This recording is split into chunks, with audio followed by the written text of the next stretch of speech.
This was the like complete alpha and omega of songwriting for me for like a good year. I was having a hard time kind of getting over it. I just was writing stuff that just sounded like Xiu Xiu, and eventually it just took a lot of I just kind of had to get out of that state of mind that I was in, but it's still like the stream of self-humiliation and this stream of self-indictment kind of runs really thick in the songs that I'm writing even now, like 10 years later. So.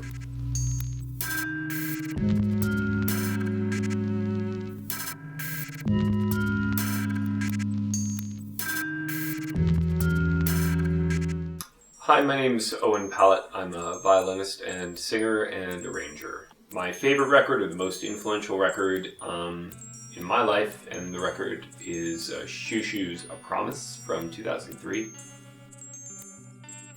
This isn't the actual cover. No. Yeah, this is the reissue, because I don't know how many copies there were of the first issue, but at the time I didn't have a record player, so I didn't get it. I missed the boat. And I think even when I bought this, I didn't have a record player. I kind of got it after the fact.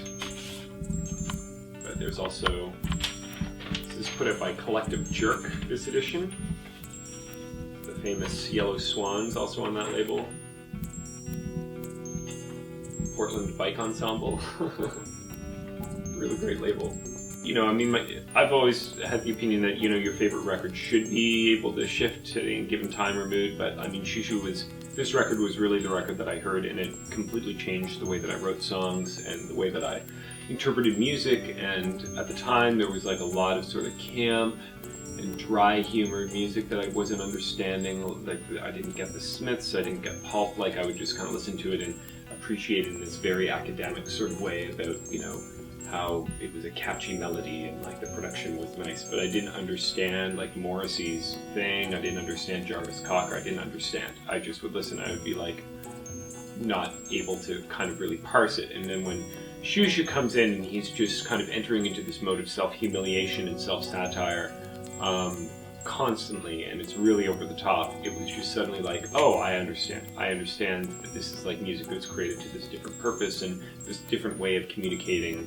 You know, it's not confessional, it's not telling things how they are, it's kind of just presenting things as how you might imagine they might have been, or they could be, and hoping that people kind of can identify with that. There's a lot of like novels, a lot of like comic books and stuff like that that, you know, attempt to do the same thing, but it was really in album form. Xiu Xiu was the one that, you know, kind of took me in and like taught me how to write a song.